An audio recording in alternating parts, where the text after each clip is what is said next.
Luar biasa saudara. Langkah-langkah kita pun Tuhan yang atur. Rencana hidup kita Tuhan yang atur. Sudah begitu langkah hidup pun Tuhan yang atur. Ini hebat sekali. Kalau Tuhan sampai peduli atas hidup kita, sampai dia mengatur rancangan, dia mengatur langkah hidup kita, kira-kira kita sukses atau tidak?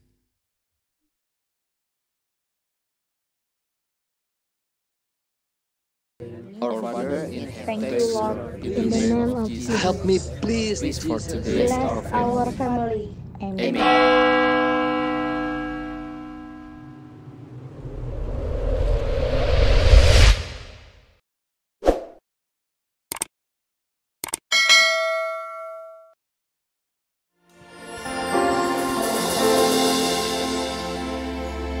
Kembali kami akan tenangkan hati kami untuk mendengarkan firman-Mu ya Tuhan.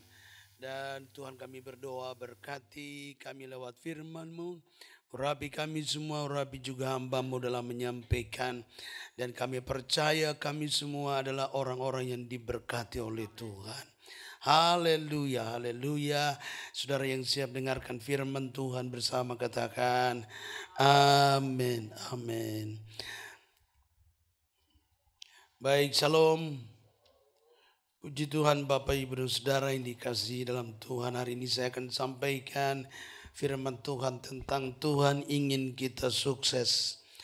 Tuhan ingin kita sukses dalam Yeremia 29 ayat yang ke-11.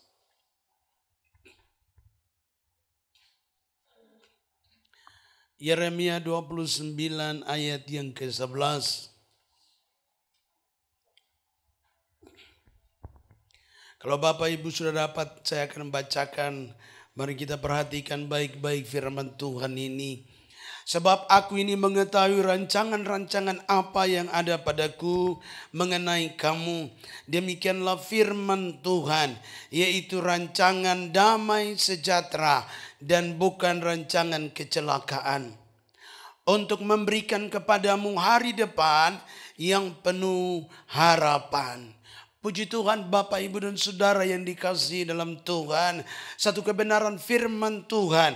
Janji Tuhan kepada kita orang yang percaya. Bahwa Tuhan mempunyai rancangan-rancangan. Tuhan mengetahui rancangan-rancangan. Setiap rancangan dalam hidup kita Tuhan mengetahui. Dan itu dimulai dari Tuhan. Ide dia dimulai dari Tuhan. Rancangan itu diprogramkan, direncanakan oleh Tuhan sendiri. Bukan oleh kita manusia, saudara. Bukan oleh orang tua kita, keluarga kita, saudara. Tetapi saudara itu dimulai dari Tuhan. Tuhan yang memulai rancangan. Maka itu saudara Alkitab berkata juga bahwa Tuhan yang menenun kita dari dalam kandungan ibu. Bahkan dari dalam kandungan saja dia sudah tenun kita. Dia sudah kenal siapa kita. Sebelum kita dilahirkan ke dalam bumi dia sudah tahu siapa kita dan bakal jadi apa. Nah sebab itu saudara ayat ini berkata bahwa sebab aku ini mengetahui rancangan-rancangan apa yang ada padaku mengenai kamu. Sebab Tuhan mengetahui rancangan-rancangan apa yang ada pada kita, saudara, mengenai kita, tujuan hidup kita, saudara, itu ada dalam rancangan Tuhan. Berarti sadar atau tidak sadar, saudara, kita yang lahir di bumi ada dalam rencana Tuhan. Amin. Tidak ada yang lahir lalu tiba-tiba seperti begitu saja. Tanpa tujuan, tanpa arah. Tidak ada. Sebab Alkitab berkata, firman Tuhan berkata bahwa Tuhan yang menciptakan kita, dia sudah ciptakan dengan rencananya. Dia sudah ciptakan dengan seluruh program tujuannya yang dia sudah tenun itu, dia sudah buat itu sejak kita dalam kandungan ibu. Jadi waktu kita lahir ke bumi saudara, bahwa kita lahir dengan membawa rencana Tuhan. Kita lahir dengan membawa rancangan Tuhan. Kita lahir dengan membawa tujuan Tuhan dalam hidup kita. Tidak ada Tuhan menciptakan manusia lalu Tuhan membiarkan begitu tanpa tujuan dan tanpa arah. Tidak ada saudara. Menurut Alkitab bahwa semua orang yang diciptakan saudara ada rancangan Tuhan dalam hidupnya. Amin. Oleh karena itu saudara, pagi hari ini kita mau katakan kepada diri kita sendiri bahwa saya percaya ada rencana Tuhan dalam hidup saya. Amin. Ada rancangan Tuhan dalam hidup saya. Saya tidak mungkin akan hidup tanpa tujuan, tanpa arah. Tetapi saya percaya ada rencana Tuhan, rancangan Tuhan dalam hidup saya. Dan kita juga mau katakan pagi ini kepada diri kita masing-masing bahwa rancangan Tuhan, rencana Tuhan harus terjadi dalam hidup saya. Amin. Nah inilah saudara, respek daripada kita bagaimana menyambut rencana Tuhan itu. Rancangan Tuhan itu. Nah yang pertama bahwa rancangan itu datang dari Tuhan. Kalau Tuhan yang rencanakan kira-kira ada gagalnya atau tidak? Tidak saudara. Yang bikin gagal itu mungkin kita. Tapi Tuhan tidak mungkin gagal. Yang dari Tuhan tidak mungkin gagal. Tapi bagaimana kesanggupan kita berjalan dalam rencana Tuhan. Itu yang menentukan selanjutnya. Nah saudara, jadi itu yang pertama. Dan rancangan itu rancangan apa? Nah, rancangan atau rencana Tuhan itu rencana Tuhan apa? Nah, dikatakan di sini demikianlah firman Tuhan, yaitu apa? Rancangan damai sejahtera dan bukan rancangan kecelakaan. Ternyata Tuhan punya rencana damai sejahtera. Damai dan sejahtera. Hidup sudah damai, nyaman, aman, sejahtera lagi. Nah, maka itu disebut damai sejahtera. Ini luar biasa sekali. Jadi tujuan program rancangan yang Tuhan buat kita bukan untuk kecelakaan. Bukan untuk kebinasaan. Bukan untuk saudara kematian dan sebagainya. Tapi Tuhan punya rancangan adalah rancangan damai sejahtera. Begitu kita lahir di bumi ini, ada rancangan damai sejahtera.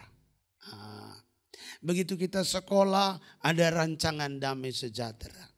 Begitu habis sekolah, ada rancangan damai sejahtera. Begitu bekerja, ada rancangan damai sejahtera. Semuanya berjalan dalam rancangan damai sejahtera. Semua yang daripada Tuhan pasti membawa damai sejahtera. Amin. Tapi yang bukan dari Tuhan itulah yang tidak membawa kepada damai sejahtera. Nah, jadi jelas di sini saudara bahwa kehidupan kita dimulai dari Tuhan. Masa depan kita dimulai dari Tuhan, bukan dari kita saudara.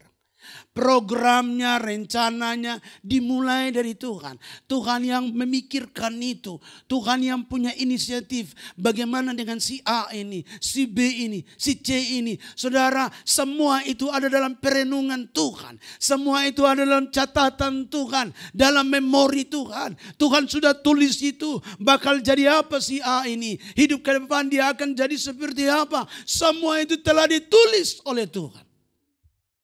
Dan itulah yang membuat saudara kita semakin percaya kepada Tuhan. Bahwa kita lahir di bumi bukan kebetulan. Tapi kita lahir di bumi ada rancangan Tuhan yang harus kita kerjakan. Kita lahir di bumi bukan untuk mengerjakan rancangan rencana yang bukan dari Tuhan. Tapi kita lahir di bumi untuk mengerjakan rancangan-rancangan yang Tuhan sudah sediakan bagi kita waktu kita lahir. Itu ada tercatat dalam catatannya Tuhan. Dalam memorinya Tuhan ada di sana saudara.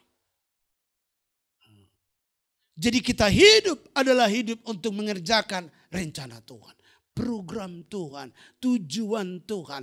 Itulah kehidupan daripada manusia, daripada orang yang percaya kepada Tuhan. Dia tidak buka hidup lagi untuk dirinya sendiri, tapi untuk rencana Tuhan. Paulus berkata, hidupku bukan aku lagi, tapi Kristus yang hidup dalamku. Paulus menggenapi rancangan Tuhan, rencana Tuhan dalam hidupnya. Satu panggilan besar yang dimana saudara pagi hari ini kita harus bersyukur kepada Tuhan. Bahwa hidup kita ada dalam rancangan Tuhan. Amin. Coba mari sama-sama kita katakan, hidup saya ada dalam rancangan Tuhan. 1, 2, 3. Hidup saya ada dalam rancangan Tuhan. Puji Tuhan. Yang kedua, rancangan atau rencana Tuhan, rancangan damai sejahtera. 1, 2, 3. Rancangan Tuhan adalah rancangan damai sejahtera. Amin. Luar biasa. Berarti pulang dari tempat ini pikiran yang tidak menentu buang jauh-jauh. Nah, pikiran tentang masa depan yang masa depan yang semu, apalagi masa depan yang tidak betul, saudara buang jauh-jauh pikiran itu. Karena itu bukan pikiran dari Tuhan. Kadang-kala masalah datang, persoalan datang membuat orang berpikir, hidup saya ini seperti apa? Jangan-jangan, kata jangan-jangan ini yang saudara, itu ternyata pikiran dari kita sendiri. Padahal pikiran Tuhan tidak seperti itu. Kita mulai nerka-nerka hidup kita. Kita mulai nerka-nerka nanti hari depan seperti apa ya. Nah, kita mulai nerka-nerka, jangan-jangan jalan hidup saya ke depan ini seperti ini. Kita mulai menerka dan mulai, apalagi kalau sudah mulai memvonis. Wah, ini sudah bahaya ini. Sudah main terka-terka, habis itu memvonis. Nah, itu paling bahaya. Begitu memvonis, akhirnya pikiran jadi kacau sendiri. Wah, hidup saya tidak mungkin jadi baik karena saya sekarang saja sudah model kayak begini. Nah, itu pikiran dari siapa? Pikiran dari setan, saudara. Pikiran Tuhan tidak seperti itu. Pikiran Tuhan memiliki rancangan yang baik. Rencana yang baik. Nah, itu yang patut kita pikirkan. Karena saudara, kehidupan manusia kita sendiri tidak bisa berjalan. Kita tidak bisa berjalan menurut atau hidup menurut kemampuan kita sendiri. Yeremia 10 ayat 23. Coba kita baca Yeremia 10 ayat 23.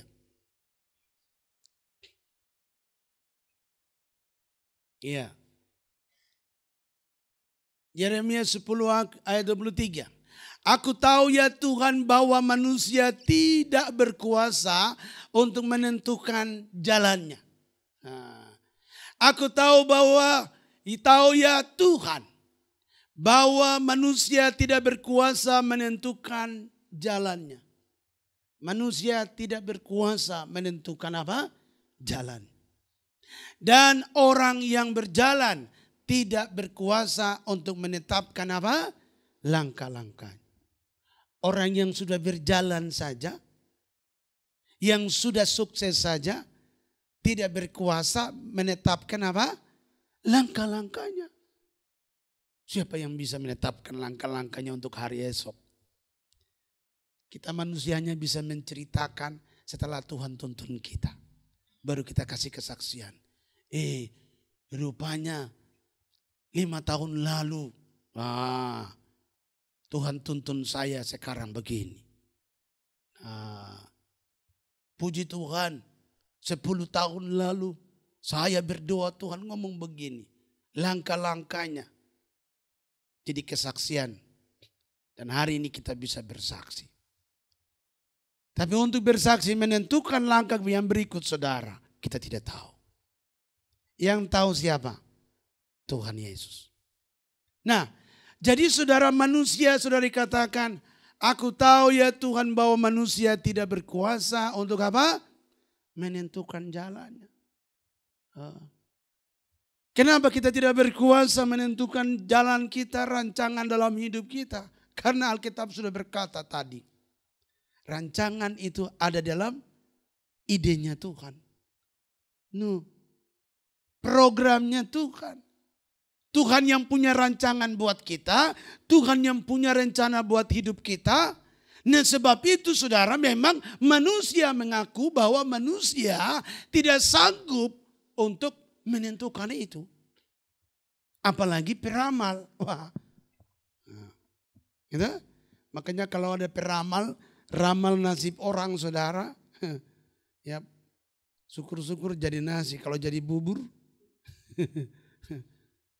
tidak ada manusia tahu kehidupan seseorang ke depan dan seterusnya. Yang tahu itu Tuhan.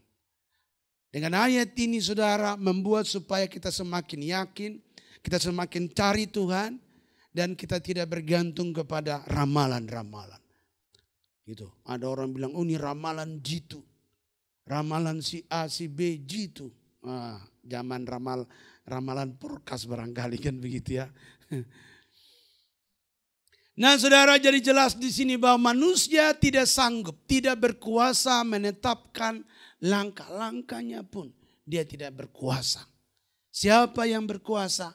Tuhan yang berkuasa. Mengatur langkah hidup kita. Kalau kita masih bergerak, masih hidup, masih bisa bekerja, masih bisa melakukan sesuatu, semua itu karena Tuhan. Amin. Semua itu karena anugerah Tuhan. Dia masih memberikan kesehatan, umur panjang. Dia masih memberikan segala fasilitas untuk kita dapat berkarya. Semua itu karena Tuhan. Karena Alkitab berkata memang manusia tidak bisa menetapkan itu. Maka itu adalah lagu berkata, Tuhan menetapkan langkah-langkah orang yang hidupnya berkenan kepadanya.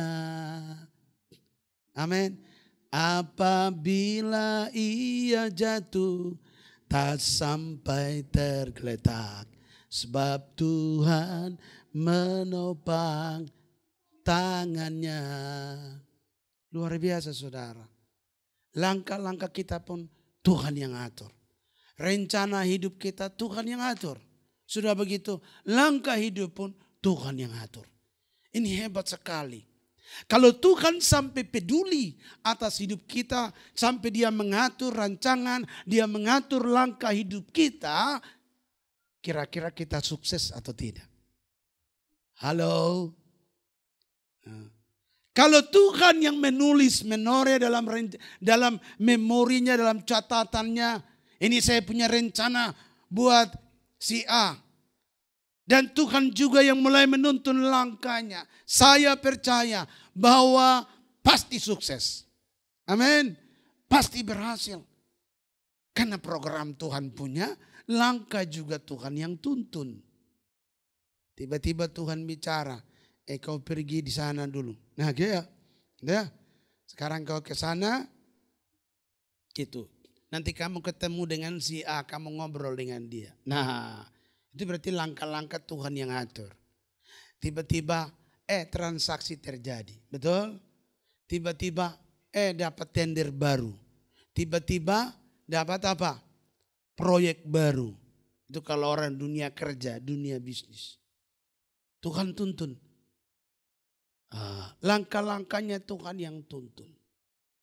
Kehidupan kita Tuhan yang tuntun. Yakinlah bahwa mulai sampai detik ini, besok dan seterusnya Tuhan yang tuntun. Amin.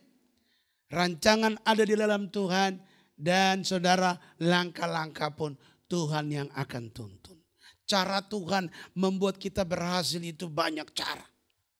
Cara Tuhan membuat kita sukses itu terlalu banyak cara. Orang tutup di sini, Tuhan buka di sini. Amin. Orang tutup di sini, Tuhan buka di sana lagi. Amin. Tuhan terlalu hebat. Karena dia punya segala alam raya, dia punya segala sesuatu. Dan untuk menuntun anak-anaknya supaya hidup dalam damai sejahtera, Tuhan punya banyak cara. Amin. Tuhan punya banyak cara. Tuhan punya banyak program. Tuhan terlalu hebat untuk membuat kita maju, sukses dan berhasil. Itu sudah pasti. Nah saudara, untuk itu kita akan lihat saudara beberapa contoh. Nah, saya ajak kita baca dulu kitab Ayub 38 ayat 4 dan ayat 5. Ayub 38. Ayub 38 ayat 4 sampai dengan ayat yang kelima. Iya. Di manakah engkau ketika aku meletakkan dasar bumi? Ceritakanlah kalau engkau mempunyai apa? Pengertian. Ini Tuhan katakan kepada Ayub. Siapakah yang telah menetapkan ukurannya? Bukankah engkau mengetahuinya? Atau siapakah yang telah merentangkan? Nah, di manakah engkau ketika aku meletakkan dasar bumi? Ceritakanlah kalau engkau mempunyai pengertian. Siapakah yang telah menetapkan ukurannya? Bukankah engkau mengetahuinya? Atau siapakah yang telah menetapkan tali pengukur padanya? Ayat ini menggambarkan bahwa Tuhan bisa lakukan apa saja. Amin. Tuhan bisa lakukan apa saja. Waktu dia ciptakan langit dan bumi, tidak ada yang bantu dia loh. Halo? Waktu Tuhan ciptakan langit dan bumi, tidak ada yang bantu dia. Tuhan ngomong sama Ayub. Nah, waktu aku ciptakan langit dan bumi, engkau ada di mana? Nah. Artinya Tuhan berkuasa. Dia sangat berkuasa. Dia sanggup melakukan apapun juga. Dan buktinya dia ciptakan seluruh alam raya berhasil. Semua diciptakan oleh kuasanya. Artinya tanpa Tuhan pun saudara, Tuhan bisa lakukan perkara-perkara besar. Amin. Sudah terbukti sampai hari ini. Ada matahari, ada bulan, bintang. Ada seluruh alam raya. Ini ciptaan Tuhan sebelum kita ada. Dia bisa melakukan perkara-perkara besar. Rancangan-rancangan besar. Rencana-rencana besar. Dia bisa lakukan itu tanpa kita. Tetapi waktu kita lahir, kita ada di bumi ini saudara. Kita dibentuk, kita ada di bumi. Mulai dari zaman Adam dan Hawa. Tuhan rindu bekerja sama dengan manusia. Inilah hebatnya Tuhan di sini saudara. Dia tidak mau berkarya sendiri. Tapi dia mau kerjasama dengan manusia. Nah saudara, saya kasih contoh, mari kita lihat dalam cerita tentang Nuh.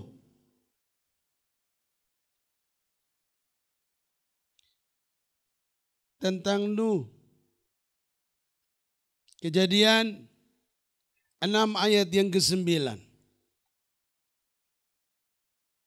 Kejadian 6 ayat yang ke-9.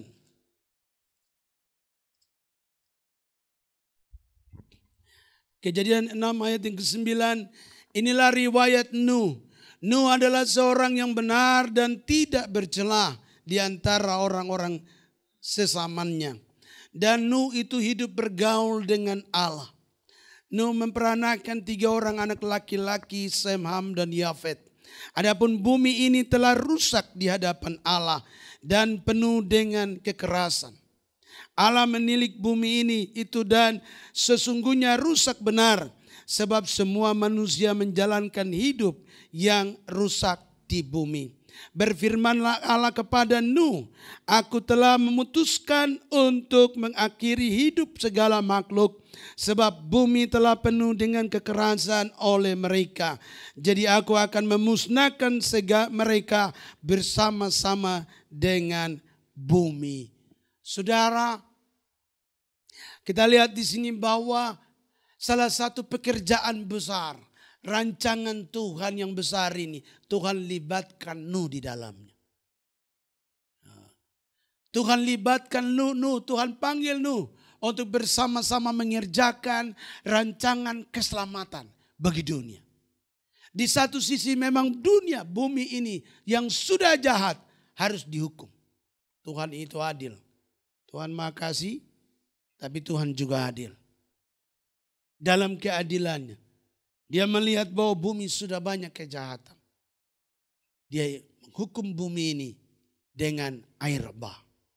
Tetapi di satu sisi saudara, Tuhan itu maha kasih.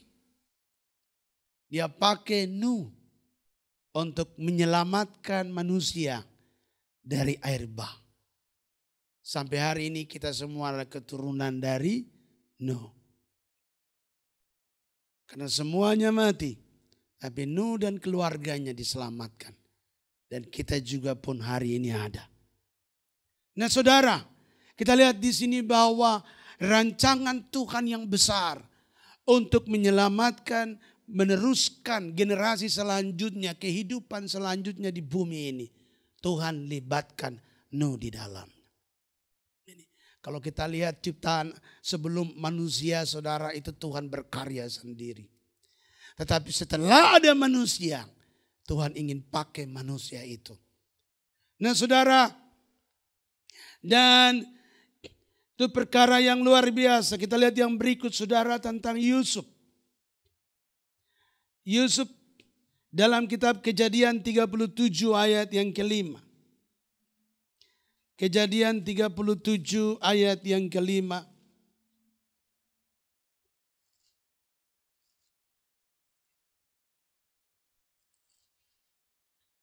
Iya, Kejadian 37 ayat yang kelima. Pada suatu kali bermimpilah Yusuf, lalu mimpinya itu diceritakan kepada saudara-saudaranya. Sebab itulah mereka lebih benci lagi kepadanya. Karena katanya kepada mereka, coba dengarkan mimpi yang kumimpikan ini. Tampak kita sedang dalam ladang, mengikat berkas-berkas gandum. Lalu bangkitlah berkasku dan tegak berdiri. Kemudian datanglah berkas-berkas kamu sekalian mengelilingi dan sujud menyembah kepada berkasku itu.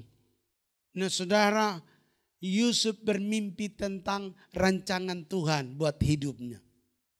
Rencana Tuhan buat hidupnya, Tuhan bicara kepada Yusuf. Rupanya Tuhan mau melibatkan. Tuhan libatkan Yusuf dalam program Tuhan. Rancangan Tuhan yang besar. Untuk menyelamatkan saudara Mesir dari kelaparan. Ada masalah ekonomi yang besar melanda seluruh dunia. Dan khususnya di daerah Mesir. Ini masalah ekonomi yang berat. Ada kekeringan dan kelaparan 7 tahun. Tetapi sebelumnya itu terjadi saudara. Tuhan sudah memberikan mimpi kepada Yusuf. Dan Yusuf ceritakan mimpi itu. Bahwa dia adalah orang yang masuk dalam program Tuhan. Dalam rancangan Tuhan. Untuk menyelamatkan bangsa Israel. Dan untuk menyelamatkan juga bangsa Mesir. Saudara, ini program rencana Tuhan yang besar. Dan Tuhan libatkan manusia, orang anak-anaknya di dalam program demikian. Jadi Tuhan pun turut bekerja dalam segala sesuatu untuk apa? Mendatangkan kebaikan. Nah saudara, kita lihat dalam perjalanan kehidupan ini saudara. Ada banyak rencana-rencana Tuhan. Program-program Tuhan. Yang ingin Tuhan kerjakan. Untuk apa? Untuk menolong manusia. Untuk memulihkan keadaan.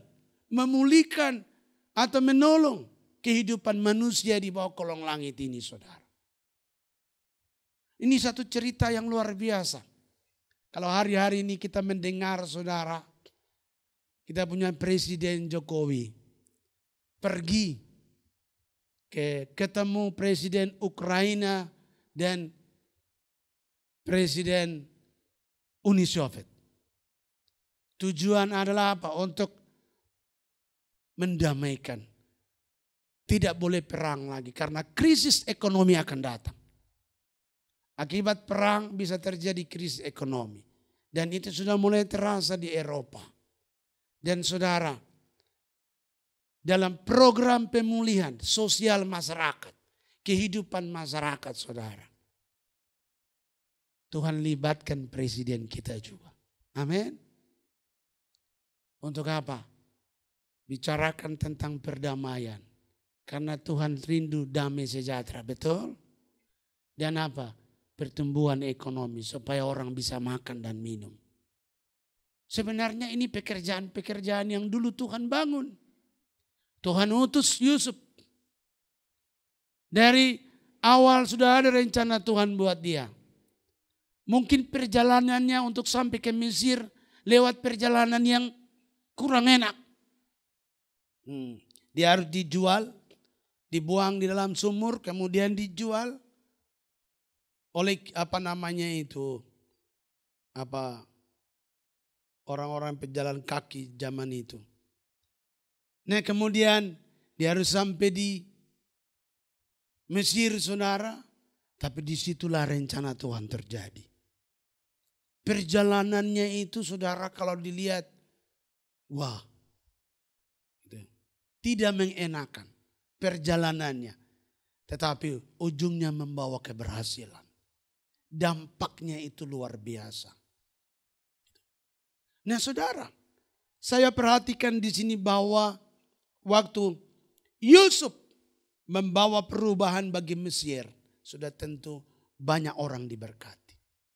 Banyak orang terlibat dalam misinya Tuhan. Pekerjaan besar yang Tuhan kerjakan lewat Yusuf. Karena harus mempersiapkan lumbung selama 7 tahun.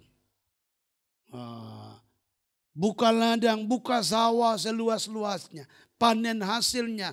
Lalu dipersimpan dalam lumbung selama 7 tahun. Karena nanti 7 tahun datang kelaparan. Jadi mereka harus mempersiapkan lumbung-lumbung untuk mengatasi kelaparan. Nah ini program yang Tuhan tawarkan saudara. Dan sudah pasti membawa banyak orang untuk kerja. Banyak orang untuk melakukan rencana Tuhan ini saudara. Jadi kita lihat di sini setiap perubahan yang terjadi di bumi ini. Rancangan-rancangan Tuhan yang Tuhan ingin kerjakan di bumi ini. Untuk membawa perubahan bagi kita semua. Selalu Tuhan pakai manusia. Amin. Selalu Tuhan pakai orang-orang yang percaya. Amin. Nah saudara. Jadi kita lihat di sini program Tuhan berjalan untuk pemulihan satu bangsa yang kelaparan. Kita lihat yang berikut Musa saudara. Keluaran 2 ayat 23. Keluaran 2 ayat yang ke-23. Iya. Lama sesudah itu matilah Raja Mesir. Tetapi orang Israel masih mengeluh karena perbudakan dan mereka berseru-seru sehingga teriak mereka meminta tolong. Karena perbudakan itu sampai kepada Allah. Nah saudara, doa-doa daripada bangsa Israel untuk keluar dari perbudakan di Mesir saudara. Inilah yang membuat Tuhan mengutus Musa untuk membawa bangsa Israel keluar dari Mesir. Tuhan datang kepada Musa, kalau kita baca ayat selanjutnya. Tuhan datang kepada Musa berbicara kepadanya. Untuk dia harus membawa bangsa Israel keluar dari perbudakan di Mesir. Saudara, hari-hari ini kita melihat bahwa ada banyak perbudakan juga. Itu perbudakan dosa penyembahan berhala. Yang begitu banyak di berbagai pulau, berbagai kota. Nah sudah tentu saudara Tuhan akan bangkitkan orang-orang percaya. Untuk mulai membawa, bangkitkan gereja untuk membawa apa? Membawa orang-orang, para budak keluar dari apa? Mesir. Mesir itu lambang dosa, lambang kejahatan. Lambang penyembahan berhala. Tapi Tuhan mengutus Musa untuk membawa kembali keluar dari perbudakan. Nah saudara ini semua gambaran bahwa Tuhan masih bekerja, Tuhan masih punya rancangan-rancangan besar, Tuhan masih mau melakukan perkara-perkara besar di bumi ini. Dan dia akan pakai orang-orang yang percaya. Amin. Ini pekerjaan besar, saudara. Yang sekarang kita sedang doakan supaya terjadi penuaian besar-besaran. Di seluruh bangsa Indonesia terjadi penuaian besar-besaran. Itu penuaian itu apa? Membebaskan para tawanan datang kepada keselamatan.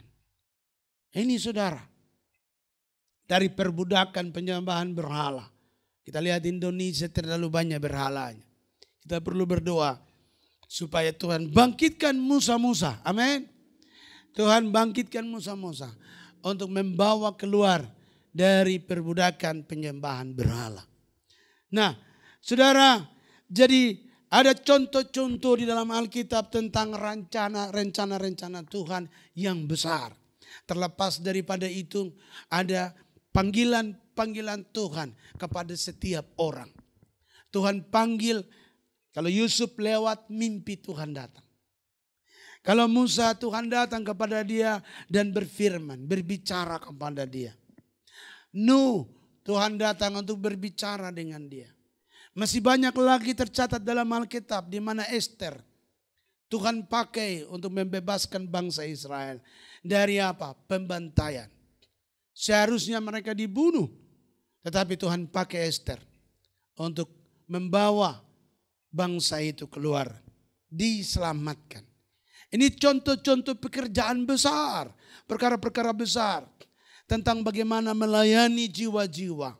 Pelayanan sosial, pelayanan pemulihan, pelayanan doa, pelayanan-pelayanan seperti ini saudara. Tuhan sedang kerjakan di bumi ini lewat kita orang-orang yang percaya. Sebab itu saudara, kalau kita kembali lagi melihat dalam Alkitab tadi bahwa dan kemudian ada juga tercatat bahwa Elia pun dipakai Tuhan untuk berdoa sungguh-sungguh supaya hujan turun.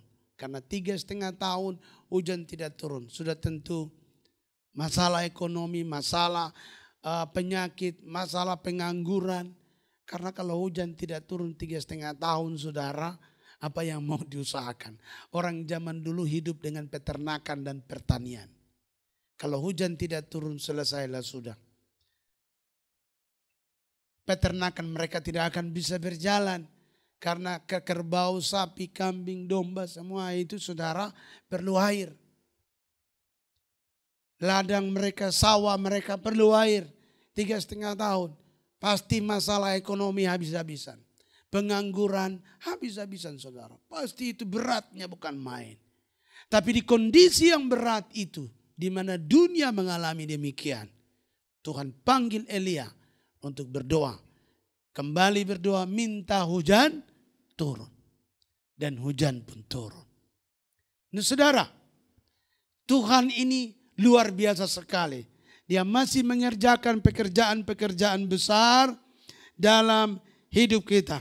Dia masih mau pakai kita untuk pelayanan-pelayanan yang demikian.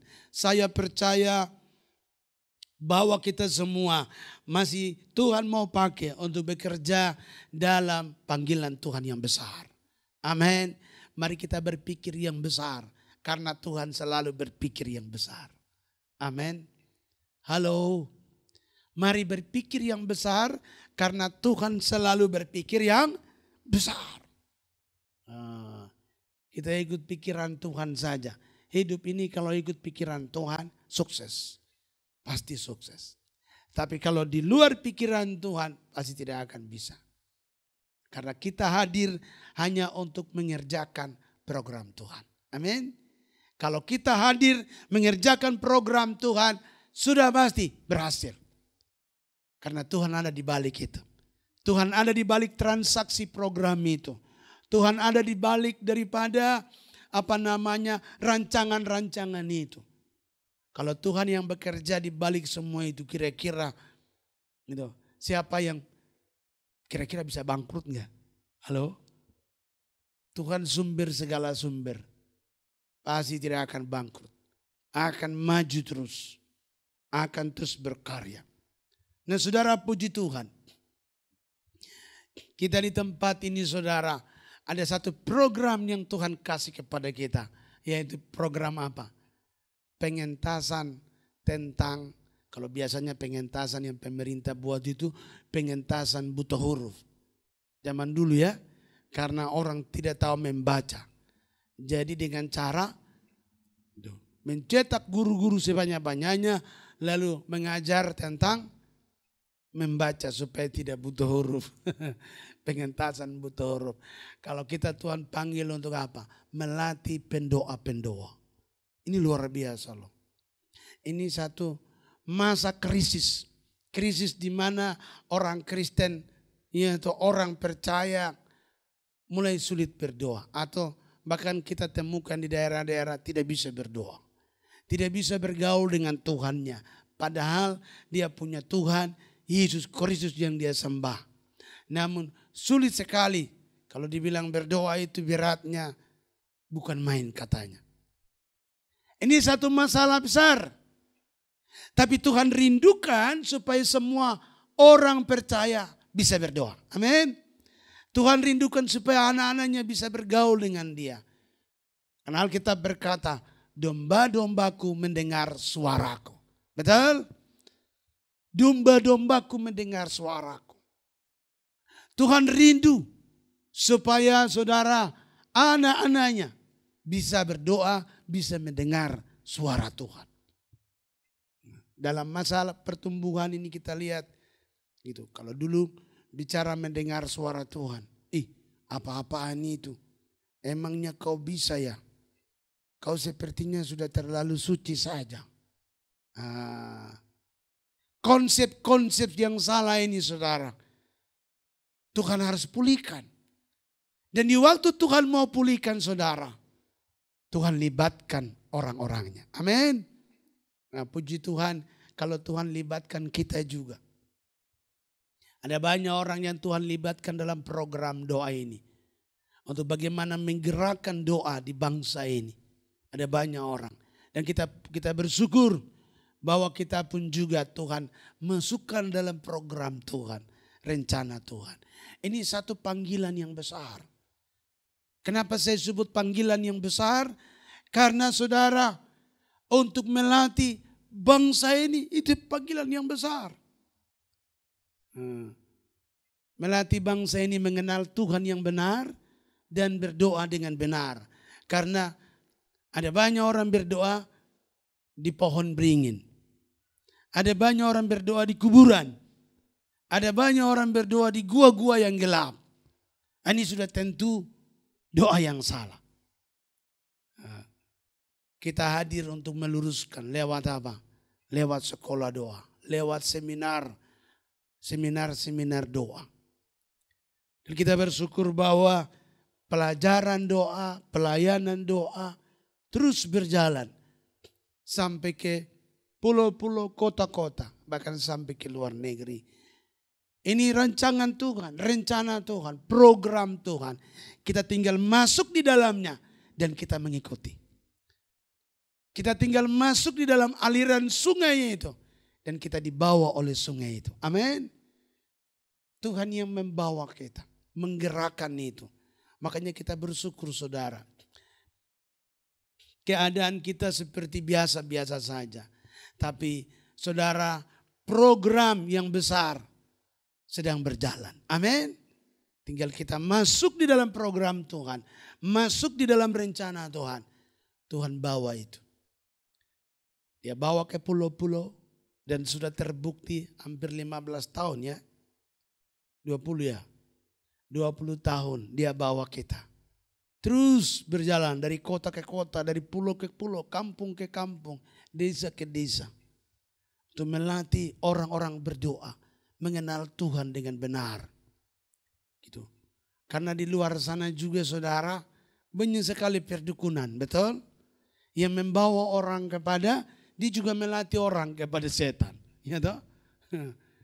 Nah sebab itu Tuhan mau supaya orang kembali mengenal Tuhan. Bisa berdoa hanya kepada Tuhan. Dibuatlah program sekolah doa. Sekolah doa berjalan terus. Luar biasa. Dan kalau sudah sampai ke luar negeri itu puji Tuhan. Kita tinggal mengalir di dalamnya. nanti Tuhan yang bawa kita. Amin. Ini luar biasa.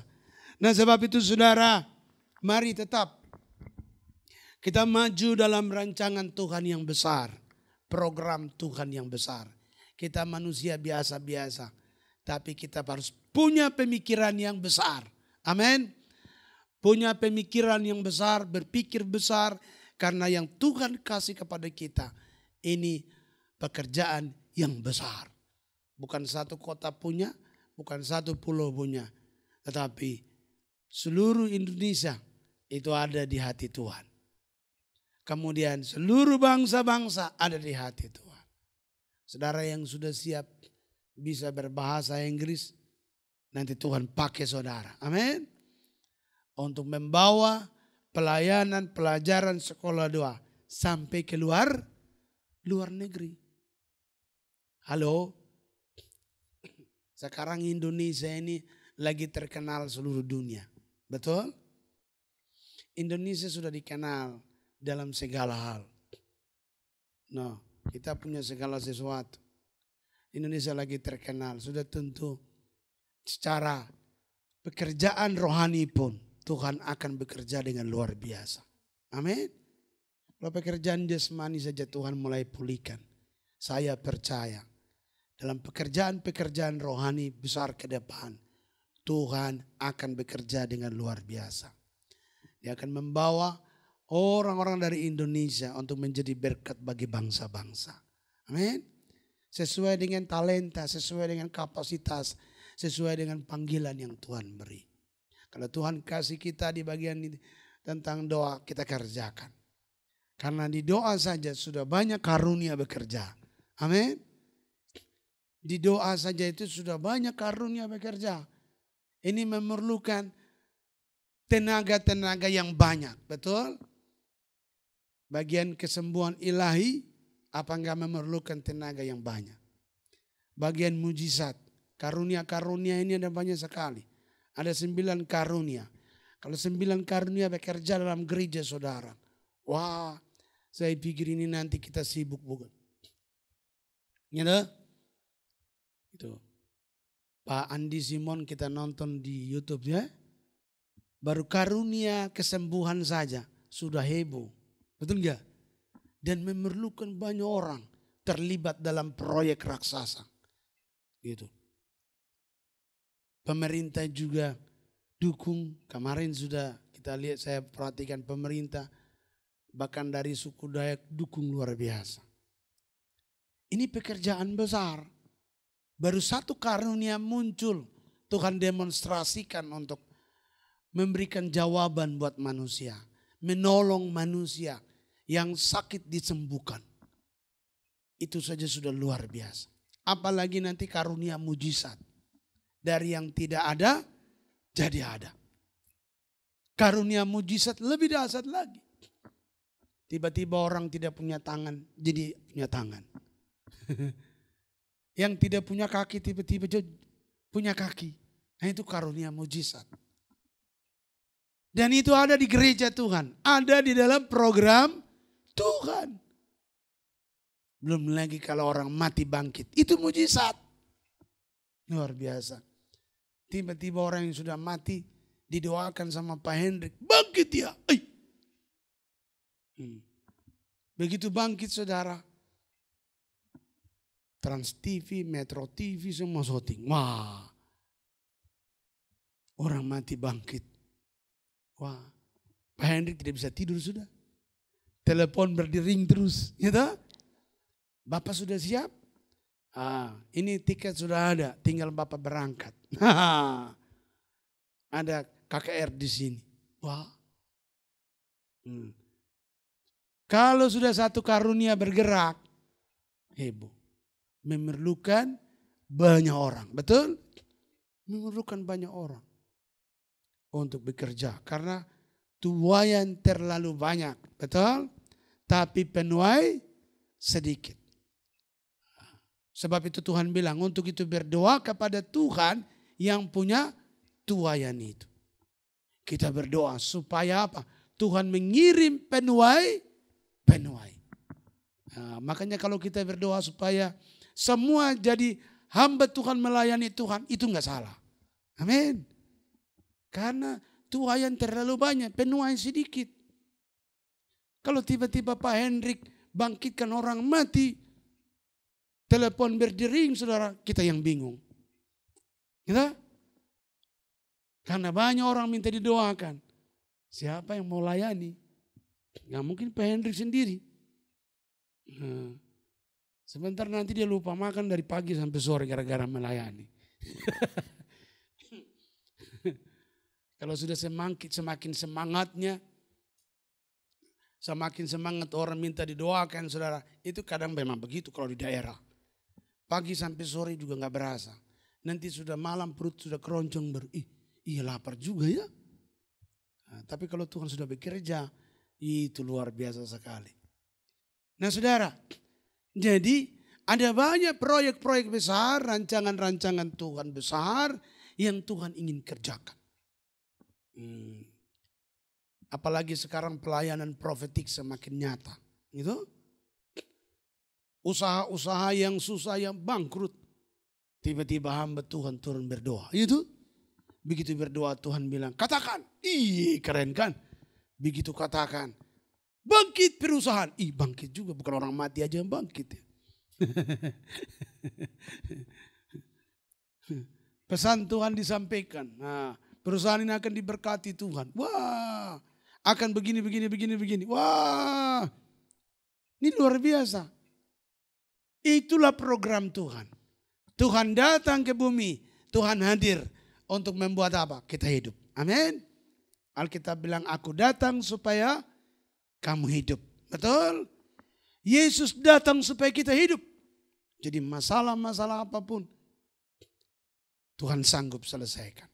Lewat pelayanan doa kita sama-sama sudah tahu bahwa banyak pekerjaan, banyak hal Tuhan sedang pulihkan. Baik tentang usaha, ekonomi, pemerintah, keamanan, lingkungan, segala sesuatu. Tuhan pakai kita lewat doa. Lewat doa perubahan terjadi. Lewat doa Tuhan sedang melahirkan rencananya, rancangannya buat pribadi orang, buat satu kota, buat satu perusahaan, buat satu kantor. Yang tadi sudah mau tutup, tiba-tiba Tuhan pulihkan kembali. Ini luar biasa sekali. Amin. Ini luar biasa. Kemarin saya dibawa untuk pengacara-pengacara. Sampai mereka bilang begini, Pak John duduk di kursi. Kami yang duduk di belakang untuk difoto. Keren, saya sendiri yang duduk, mereka kelilingin. Lalu difoto saya sampai, luar biasa ya. Gitu, pengacara-pengacara top di Jakarta. Mereka ini menghormati, mereka pengen, sudah Bapak yang duduk kami berdiri saja.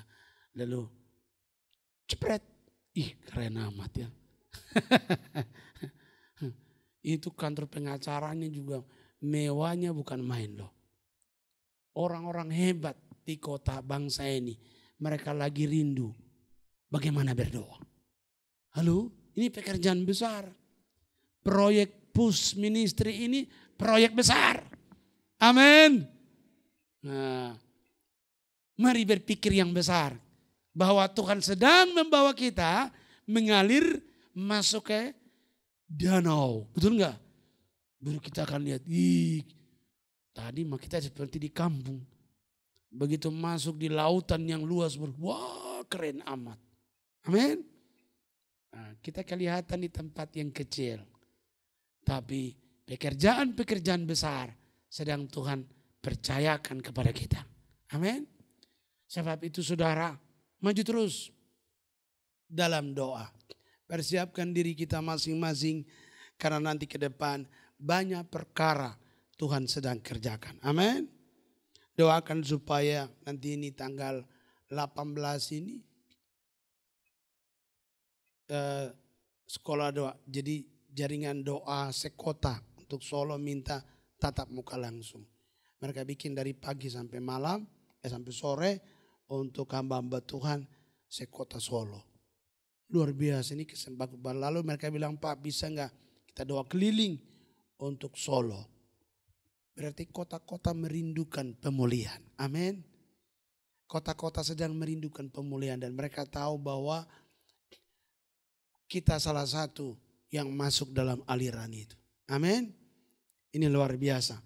Nah saudara, sebab itu mari kita sambut rencana Tuhan, rancangan Tuhan yang hebat, yang besar. Tuhan sedang bawa kita di masa kita hidup ini. Alkitab bilang Daud mengerjakan rencana Tuhan pada masanya. Kita pada masa kita. Amin.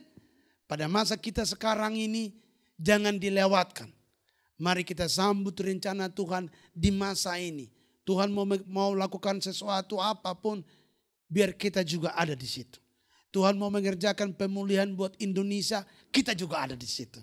Tuhan mau mengerjakan pemulihan untuk kota-kota, pulau-pulau, bangsa-bangsa, kita juga ada di situ. Amin. Sebab itulah kita lahir di masa ini.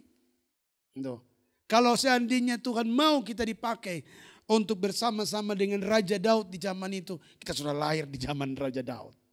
Betul?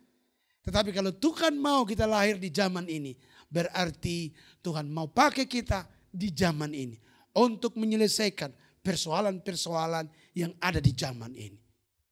Siapa yang mengerjakan itu? Tuhan. Kita cuma mengalir dalam aliran Tuhan. Kita cuma mengalir dalam rencana Tuhan. Dan Tuhan yang bawa kita. Amin. Tuhan yang akan bawa saudara ke kota-kota, ke pulau-pulau, ke bangsa-bangsa. Percaya itu. Tetap jalankan itu karena saya percaya lewat semua ini kita sedang menggenapi rencana Tuhan di zaman kita ini. Nanti generasi ke depan mereka akan menuai. Betul? Sekarang kita berdoa, kita tabur dengan air mata. Tetapi Alkitab berkata, kita juga akan tuai dengan sorak-sorai. Penuaian pasti terjadi. Nanti generasi-generasi kita ke depan mereka akan lebih hebat lagi. Saudara tahu sekarang dibangun jalan begitu hebat di Indonesia dan hubungan transportasi dan semuanya bagus. Artinya generasi ke depan itu akan lebih hebat lagi. Mereka akan jadi orang-orang yang diberkati Tuhan. Betul? Sekarang jalan jatuh bangun saja kita masih bisa. Iya toh? Apalagi kalau semuanya bagus. Ini Tuhan lagi bekerja luar biasa. Kalau seluruh dunia mau invest ke Indonesia, apa Indonesia nggak cepat maju? Amin. Karena kita punya segala sumber daya kekayaan ada. Luar biasa. Maka itu persiapkan diri baik-baik. Yang sekolah, sekolahlah sekolah. Sekolah sampai sekolah. Jangan sekolah sampai biasa-biasa. Sekolah sampai sekolah. Gitu. Yang kerjakan panggilan Tuhan, kerjakan habis-habisan. Amin. Sekolah sampai dia punya pendidikan tidak ada sekolah lagi. Biasakan orang kalau sudah dapat doktor tidak ada lagi kan gitu ya. Kalau sudah tidak ada lagi sekolah lagi di bawah kaki Tuhan. Biar Tuhan pakai. Jadi inilah zamannya. Persiapkan diri baik-baik. Karena di hari-hari ke depan kitalah yang akan membawa obor pemulihan itu. Amin. Api kebangunan rohani, pemulihan ekonomi, pemulihan apa segala sesuatu untuk bangsa-bangsa itu ada di Indonesia. Bersyukur kalau kita lahir di Indonesia. Kita harus tahu ini dan persiapkan diri untuk bergerak maju. Amin. Luar biasa. Nanti masa-masa yang akan datang pasti tambal ban sudah akan lebih maju. Amin. Iya. Tambal ban pasti sudah lebih maju. Dia punya cara tambal juga sudah lebih modern. Betul gak? Gitu. Gitu kan. Putar bautnya itu kan. Kalau saudara nonton, kita nonton ini balap-balap mobil itu kan ya. Cara mereka buka ban itu sudah alat semua kan.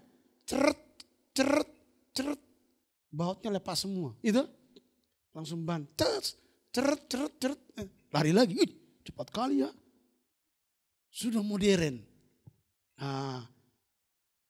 Dunia ini sedang bergerak maju. Artinya pekerjaan akan lebih ringan. Tapi penjangkauannya banyak. Amin. Ini luar biasa. Jadi mari siapkan diri kita karena Tuhan sedang bekerja dengan luar biasa. Haleluya.